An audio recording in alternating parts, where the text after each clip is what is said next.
Hi, folks. Welcome back. Well. From the Hill, minorities and women are leading the red wave. Yeah, absolutely. And after Nancy Pelosi saw this article, this was her response.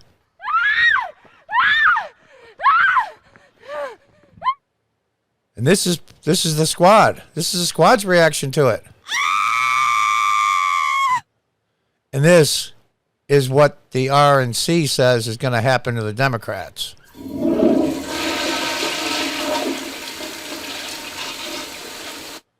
I was fooling around with some sound effects there. This is very encouraging. This has been the tough part for the Republicans for a long time. Minorities and women. And this is by Ronna McDaniel, of course. And, of course, she's the head of the RNC, so take that for whatever it's worth in the opinion piece. But can't argue with numbers, can't argue with facts.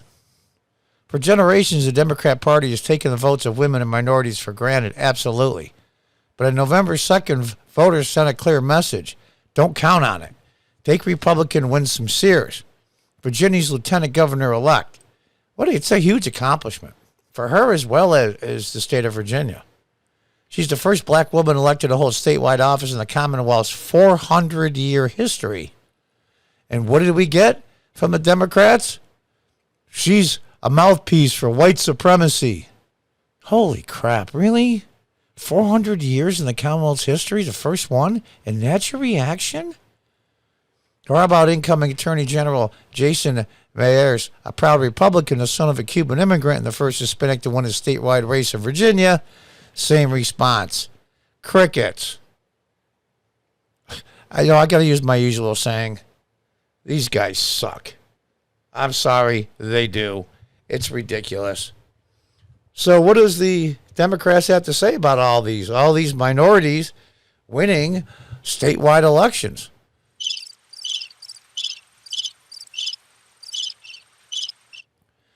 The trend continued down ballot, too. 4 of the 7 seats Republicans flipped in Georgia's House of Delegates were won by women or minorities, including A.C. Cordoza, a black man who once supported former President Barack Obama until he realized the issues he cares about more closely align with the GOP. Each of these candidates are proof that Americans are rejecting Democrats' tired policy, identity politics narrative. Yeah. A black woman, statewide office in Virginia, first one in 400 years, and they called her the mouthpiece of white supremacy. It wasn't just Virginia, though. In New Jersey, a record number of Republican women were elected to the General Assembly. In fact, all but one of the seats Republicans gained in the state assembly were won by female candidates.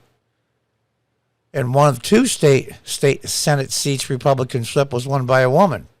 2 of these candidates won in a district Biden carried by almost 12 points last year. These candidates aren't political pros or lifelong activists. They're wives, moms, professionals, and most importantly, Americans who are alarmed by the direction of this country and inspired to get involved. A similar story played out in Texas. Republican John Alujan won his race in Texas House District 118, a region that's 75% Hispanic. It's a significant victory considering less than a year ago, Joe Biden carried it by 14 points. These wins are an extension of the trends we saw in 2020. Voters elected 5 new Republican Hispanic candidates to the House of Representatives. And Florida's Carlos Gimenez, and there's the rest there. And they are bringing new energy and fresh perspectives to the Republican Party. I didn't read all those names, and I want to butcher them. In addition, 2/3 of the House GOP freshman class, 18 of the 27 new members are women, bringing the total number of GOP congresswomen to 33. That's the highest number the Republicans have ever had in Congress.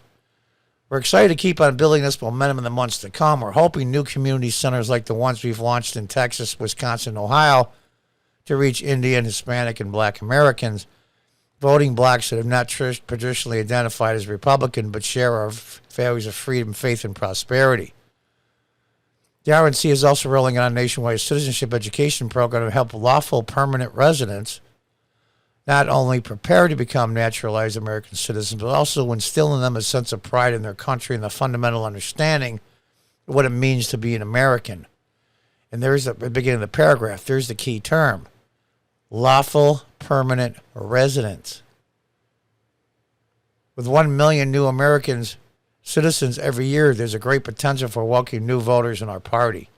Finally, we're working hard to recruit a deep bench of candidates from the wide variety of backgrounds. Already, 196 Republican women have found the run for Congress, up from 162 this time last year. And among minority communities, we've seen 177 GOP members announce their candidacy. That's a jump from 131 at this point in 2020. So let's do the math there. It's about 20% increase. Republicans are making gains in these demographics because Americans are sick of Democrats' divisive agenda. They're tired of being told what to think and how to vote. They're looking for results, not rhetoric.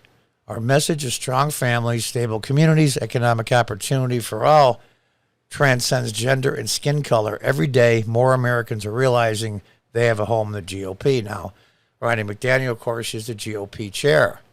But here's the thing. They're starting to realize that the Democrats, especially the progressive Democrats, are the racists. And John, oh, that's hyperbolic. Come on. Aren't they Americans too? You know, you can be racist and be American.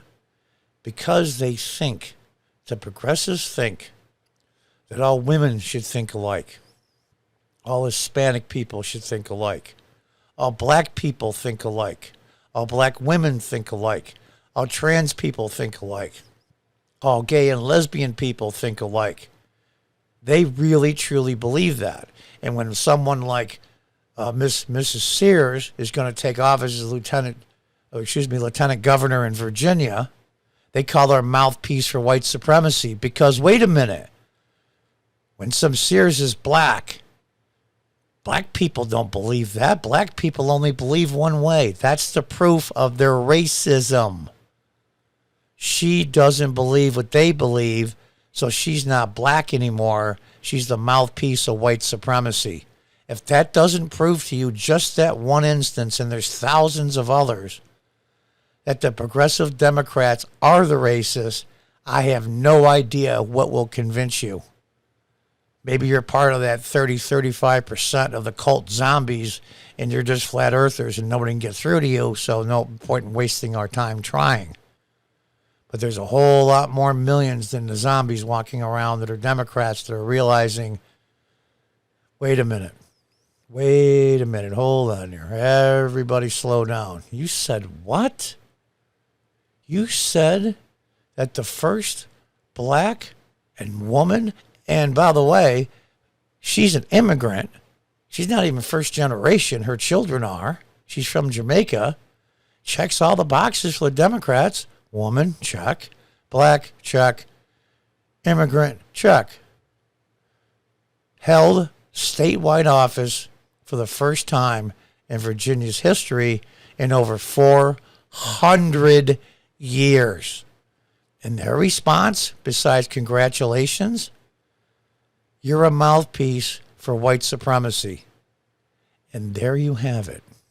And there it is. I don't know what other proof you need. And people are waking up. I wish it was faster and I wish it came sooner. But sometimes people show up not the way you want them to. They do it in their own time. But at least it's starting. The red wave is coming. Will the Republicans mess this up? Or after they win, will they mess it up? Don't know. Don't know. Don't have a crystal ball. But we know what the trend is going now. And it looks great. Great for Republicans and people that love this country. And it looks very badly for the progressive Democrats. Let them crawl back into the hole they came from. Until next time, goodbye and good luck.